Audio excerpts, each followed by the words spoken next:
یہ تھا کہ پھر خالد صاحب سے میں نے بات کی، میں نے کہا جی یہ کلمے کا کیا چکر ہے؟ تو انہوں نے کہا لا الہ الا اللہ محمد رسول اللہ، کہ آپ مجھے بتائیں کہ میں نے دل میں کیا پڑھا ہے؟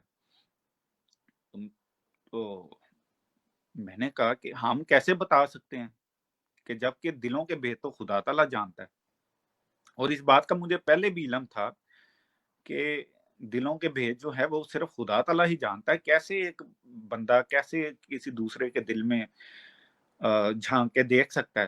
حالانکہ وہ واقعہ بھی میرے ذہن میں تھا، جو ایک حدیث میں بھی آتا ہے، حضرت اسامہ رضی اللہ تعالیٰ عنہ کا واقعہ ہے کہ جنگ ہو رہی تھی تو حضرت اسامہ رضی اللہ تعالیٰ عنہ کے آگے ایک کافر لا کے بھاگ کھڑا ہوا، تو آپ نے اس کو پکڑ لیا، تو اس نے جب حضرت اسامہ رضی اللہ تعالیٰ عنہ نے تلوار سے اس کا سر قلم کرنا چاہا تو اس نے کہا لا الہ الا اللہ محمد رسول اللہ، کہ اس نے کلمہ پڑھ لیا۔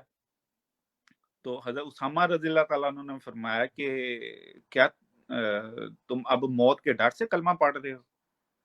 یعنی کہ اس کا سر قلم کر دیا، اس کو مار دیا۔ تو یہ واقعہ جب حضور پاک صلی اللہ علیہ وسلم کی خدمت میں پیش ہوا تو حدیث کے ہی الفاظ ہیں کہ آپ صلی اللہ علیہ وسلم کا چہرہ مبارک غصے سے سرخ ہو گیا، اور انہوں نے حضرت اسامہ رضی اللہ تعالیٰ عنہ سے کہا کہ کیا تم نے اس کے دل میں گھس کر دیکھ لیا تھا کہ اس نے موت کے ڈر سے کلمہ پڑھا یا کہ تمہاری یا ایمان سے؟ تو یہ بات تھی۔ تو پہلے ہی ہمیں یہ اللہ کے فضل سمجھ لیں کہ پتہ ہے کہ دلوں کے بھید کیسے بندہ جان سکتا ہے۔ اگر ایسا ہونا شروع ہو گیا تو پھر تو یہ دنیا قائم ہی نہیں رہ سکتی۔ تو بہرحال ایک دن خالد صاحب نے ہم سے کہا کہ ہم تو کلمہ بھی نہیں پڑھ سکتے، یعنی کہ وہ سامنے مسجد ہے، اس کے اوپر کلمہ لکھا ہوا ہے لیکن گورنمنٹ نے اس کے اوپر پھٹے لگائے ہوئے ہیں، تو یعنی کہ اس کو کور کیا ہوا ہے کہ کوئی پڑھے نہ دیکھے نہ اس کو۔ تو ہم نے پھر پوچھا خالد صاحب سے یہ پھٹے کیوں لگائے ہوئے ہیں؟ اگر تو آپ نے کلمہ غلط لکھا ہوا ہے تو وہ لوگوں کو دکھانا چاہیے، نہ کہ اس کے اوپر اس کو کور کر دیا جائے۔ بہرحال یہ باتیں گفت و شنود ہوتی رہی، تو وہ جو پابندیاں تھیں، یعنی کہ حج سے روکے جانا، کلمہ نہ پڑھنا، یہ تو سارے کافروں کے کام ہیں۔ کہ جب حضور پاک صلی اللہ علیہ وسلم اور قریش مکہ کے درمیان جو معاہدہ ہوا تھا صلح حدیبیہ، تو اس میں بھی کافروں نے پابندیاں لگائی تھیں ساری، یعنی کہ ہاتھ سے روکا گیا تھا۔ تو یعنی کہ جو ساری جو شرائط تھیں صلح حدیبیہ کی وہ مسلمانوں کے خلاف تھیں اور قریش مکہ کے حق میں تھیں، پھر بھی حضور پاک صلی اللہ علیہ وسلم نے اس پر عمل درآمد کیا، یعنی کہ اس پہ عمل کیا۔ تو یہی باتیں وہی ساری تھیں۔ پھر خالد صاحب نے ہمیں کافی کچھ بتایا، کافی آیات قرآنی بتائیں، یعنی کہ قرآن پاک انہوں نے کہا کہ آپ نا ترجمے کے ساتھ قرآن پاک پڑھا کریں۔ اور پھر ایک دن انہوں نے کہا کہ ٹھیک ہے آپ خدا تعالیٰ سے پوچھیں کہ خالد کیسا بندہ ہے، تو صحیح پوچھیں تو یہ میرا اس دن وہ ٹرننگ پوائنٹ تھا کہ جس نے مجھے اس جماعت احمدیہ کے بارے میں تحقیق کرنے کی طرف مجھے راغب کیا۔ خالد صاحب نے ہم سے کہا کہ یار آپ تو مسلمان ہو، آپ کا تو خدا سے تعلق ہوگا، آپ خدا تعالیٰ سے پوچھ لو کہ خالد کیسا بندہ ہے، یہ سچ بول رہا ہے کہ جھوٹ بول رہا ہے۔ تو مجھے یہ بات بڑی دل کو لگی میرے، اور میں نے اپنے گریبان میں دیکھا کہ ہمارا تو خدا تعالیٰ سے تعلق ہی کوئی نہیں ہے، حالانکہ ہم اپنے آپ کو مسلمان کہتے ہیں، جو کہ خدا کو ماننے والے ہیں، جو کہ خدا کے احکامات کی پابندی کرنے والے ہیں۔ تو میں نے کہا ہمیشہ ہم نے یہی سنا ہے کہ بھائی میں سچا ہوں، زید سے پوچھ لو، بکر سے پوچھ لو، فلاں سے پوچھ لو۔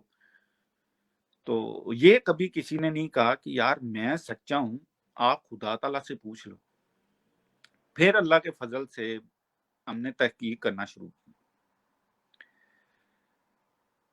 میں ہماری جو فیملیز ہوتی ہیں غیر احمدیوں کی، ان میں قرآن پڑھنے کا رجحان تو بہت زیادہ ہوتا ہے۔ صبح صبح اٹھ کے میں نے بھی غیر احمدیوں سے قرآن پڑھا، تو اس کا ترجمہ نہیں مجھے کبھی میں نے پڑھا، نہ کبھی میرے گھر والوں نے پڑھا۔ بہرحال ترجمے والا قرآن پاک خرید کے لایا اور ترجمے کے ساتھ قرآن پاک کی تلاوت کرنا شروع کی۔ پھر مسئلہ آ گیا وفات مسیح کا۔ حضرت عیسیٰ علیہ السلام زندہ آسمانوں پہ ہیں تو یہ بھی بہت ایک بڑا مسئلہ تھا۔ سارے ہم مسلمان جو ہیں وہ اس چیز کے قائل ہیں کہ حضرت عیسیٰ علیہ السلام زندہ آسمانوں پہ بیٹھے ہوئے ہیں۔ تو دل جو تھا وہ ماننے کو تیار نہیں تھا کہ نہیں یار وہ تو واپس آئیں گے، وہ تو زندہ آسمانوں پہ بیٹھے ہوئے ہیں، وہ فوت کیسے ہو سکتے ہیں؟ لیکن کچھ ایسی منطق کی دلیلیں ہوتی ہیں کہ جن کو بندہ وہ کہتے پاس آن نہیں کر سکتا، ان سے راہ فرار نہیں ہو سکتا ان سے۔ اگر کسی کا دل کو یہ بات لگی کہ اگر کسی کا دوبارہ دنیا میں آنا مقصود ہوتا تو وہ کون سی ایسی ہستی ہے؟ ظاہری بات ہے کہ وہ حضرت محمد صلی اللہ علیہ وسلم سے بڑھتے تو نہیں تھے۔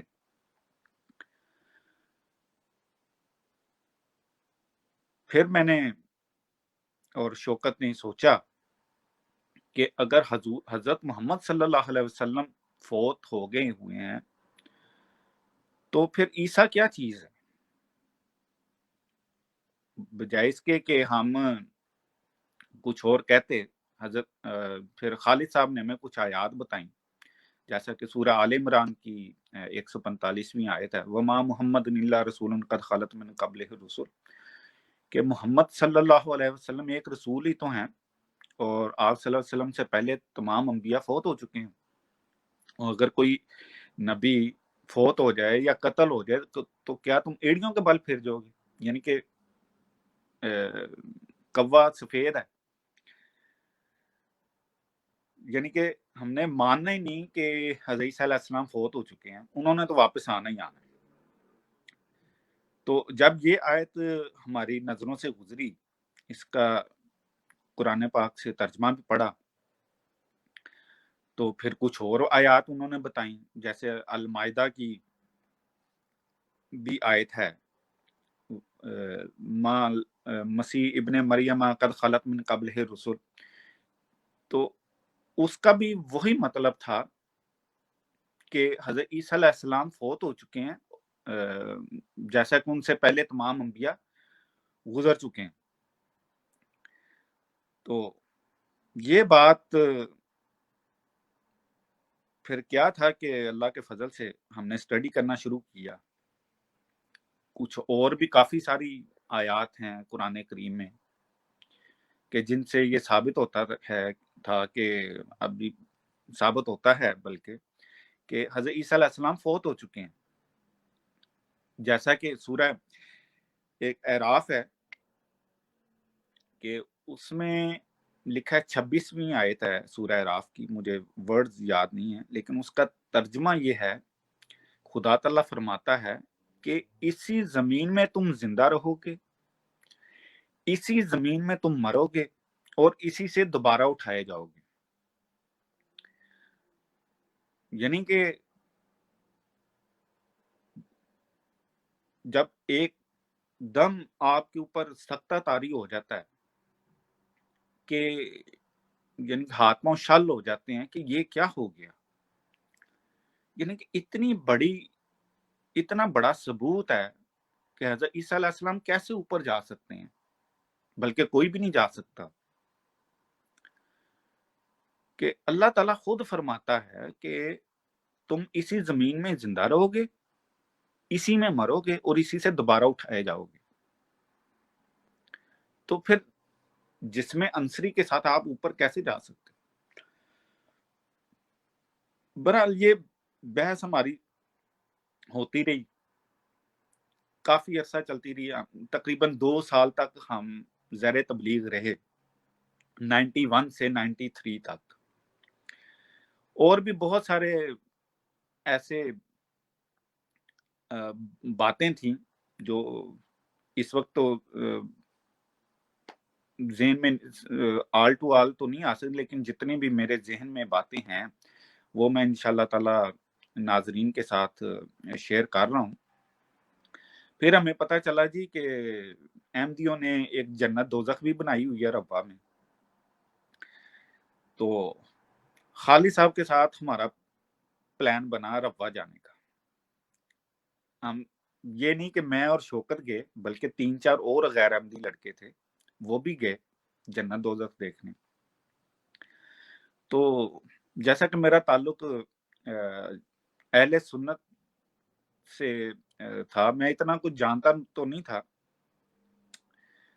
اتنا مذہبی گھرانہ نہیں تھا میرا، لیکن جب خدا تعالیٰ آپ کو ہدایت دینے پہ آئے تو پھر کوئی اس کو روک نہیں سکتا۔ ہم نے پروگرام بنایا ربا جانے کا، یہ تبلیغ کے دوران ہی یہ سلسلہ بنا ہمارا ربا جانے کا۔ تو وہاں پہ ہم گئے، دارالضیافت وہاں پہ ہے، وہاں پہ مہمانوں کو ٹھہرایا جاتا ہے، کھانا بھی دیا جاتا ہے، رہائش کی جگہ بھی ملتی ہے وہاں پہ۔ تو 3 دن کے لیے ہم گئے تھے، 2 دن کے لیے۔ تو پھر ہم خالد صاحب کے ساتھ گئے بہشتی مقبرہ، قبرستان کا نام ہے بہشتی مقبرہ۔ تو سنا یہی تھا کہ وہاں پہ حوریں چلتی پھرتی ہیں اور جنتی لوگوں کی علیحدہ ہے اور دوستی بندوں کی علیحدہ ہے۔ تو یعنی کہ پتہ یہ چلا کہ انسانوں نے ہی یہ فیصلہ کیا ہوا ہے کہ دوزخ میں کون جائے گا اور جنت میں کون جائے گا۔ خدا تعالیٰ تو بیچ میں سے نکل گئے۔ ہم نے کہا چلو دیکھے تو صحیح کہ کیا ماجرا ہے۔ تو جب وہاں پہ گئے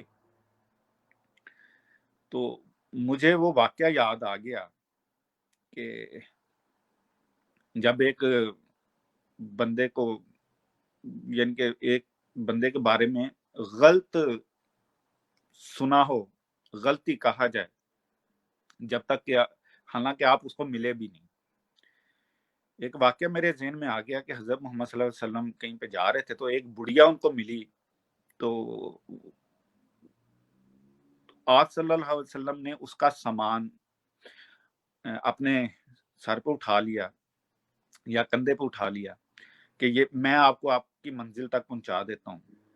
تو بہرحال وہ مان گئی اور حضور پاک صلی اللہ علیہ وسلم سے باتیں کرنا شروع ہو گئی۔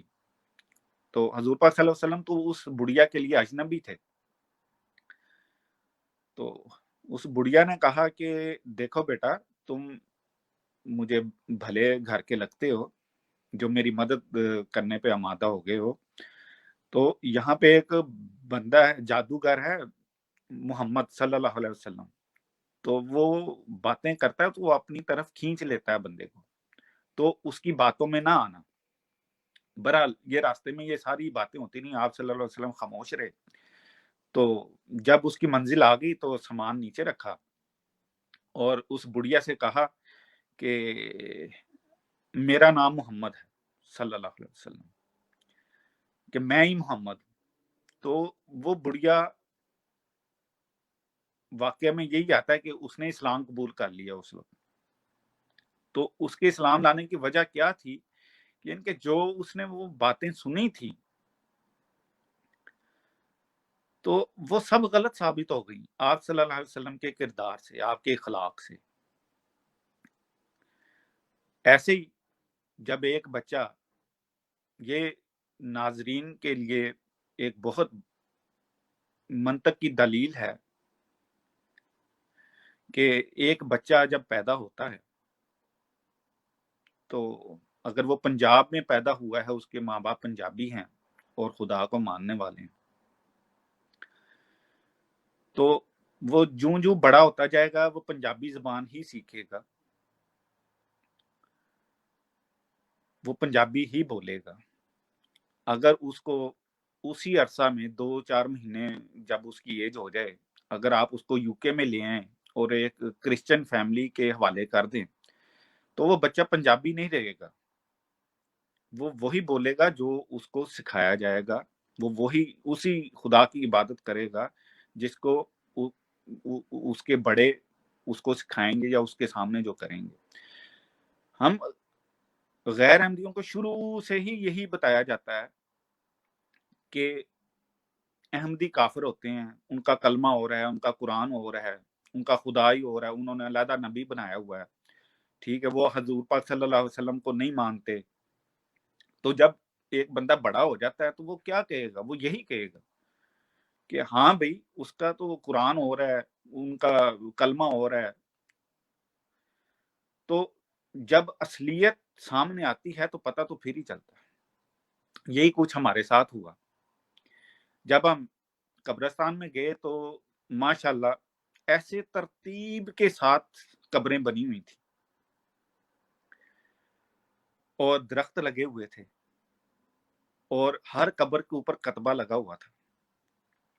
تو پہلے دیکھ کے تو بندہ حیران رہ جاتا ہے، یار یہ ہم کہاں پہ آ گئے؟ کیونکہ ہمارے جو غیر احمدی بھائی ہیں ان کے قبرستان میں قبروں کے اوپر قبریں بنی ہوتی ہیں، کوئی اوپر کوئی نیچے، یعنی کہ کوئی ترتیب نہیں ہوتی۔ کیونکہ میں خود اس چیز کا عینی شاہد ہوں کہ ہمارے قبرستانوں کی حالت زار پہ رونا آتا ہے، یعنی کہ اتنی ترتیب کے ساتھ قبریں بنی ہوئی تھی کہ دل خوش ہو گیا۔ اور ہمیں تو کوئی حوریں ادھر چلتی پھرتی نظر نہیں آئیں۔ ہاں احمدی خواتین ضرور بازاروں میں یا کچھ خواتین نظر آئیں جنہوں نے برقعے پہنے ہوئے تھے، یعنی کہ بڑی اچھی طرح انہوں نے پردہ کیا ہوا تھا، وہ نظر آئیں۔ کوئی حوریں ہمیں نظر نہیں آئیں، کوئی جنت دوزخ کا کوئی کنسیپٹ نہیں تھا ادھر۔ تو ہم نے کہا یار یہ تو بات غلط ہے۔ تو اسی طرح اللہ کے فضل سے ایک ایک جو بات ہے وہ غلط ثابت ہوتی چلی گئی، ہوتی چلی گئی، ہوتی چلی گئی۔ کلمہ ہو رہا ہے جی، قرآن ہو رہا ہے، ہم نے جماعت احمدیہ کا قرآن بھی خالد صاحب سے لیا، اس کو بھی سٹڈی کیا۔ تو یہ لوگ جو الزام لگاتے ہیں کہ ان کا قرآن پاک اور ہے، میرا خیال انہوں نے وہ آیت نہیں پڑھی قرآن پاک کی کہ ہم نے ہی اس ذکر کو نازل کیا ہے اور ہم ہی اسی کے نگہبان ہیں۔ تو پھر اس میں رد و بدل کون کر سکتا ہے؟ کوئی نہیں کر سکتا۔ اس میں ایک لفظ کی ہیر پھیر نہیں ہو سکتی اس میں۔ تو کیسے ہم کہہ سکتے ہیں کہ ان کا قرآن اور ہے؟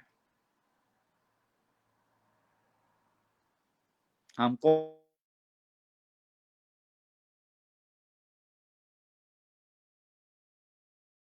سکتے ہیں، ہم کون ہو سکتے ہیں یہ کہنے والے کہ انہوں نے قرآن ہی علیحدہ بنایا ہوا ہے؟ حالانکہ خدا تعالیٰ ایک بات کہہ رہا ہے کہ اس میں قیامت تک رد و بدل اس کے الفاظ میں جو ریویلڈ ہیں، جو الفاظ نازل ہوئے ہیں، جو آیات ورسز خدا تعالیٰ کے کلام کی نازل ہوئی ہیں، ان میں فرق نہیں آ سکتا۔ تو پھر ہم کون ہوتے ہیں اس میں مداخلت کرنے والے کہ فلاں کا قرآن ہو رہا ہے، فلاں کا ہو رہا ہے؟ یہ بات غلط ہے۔ ایک چیز کا ذمہ جب خدا تعالیٰ لے لیتا ہے تو اس میں کوئی مداخلت نہیں کر سکتا۔ پھر یہ بات واضح ہو گئی کہ حضرت عیسیٰ علیہ السلام تو جناب واپس نہیں آئیں گے۔ ہاں ایک اور بات کہ حضرت عیسیٰ علیہ السلام کے بارے میں ہم نے غیر احمدیوں سے یہ بھی سنا، مولویوں سے، کہ وہ 14ویں صدی میں آئیں گے، اور 14ویں صدی اتنی لمبی ہو جائے گی کہ وہ ختم ہونے کا نام نہیں لے گی 14ویں صدی جو ہے۔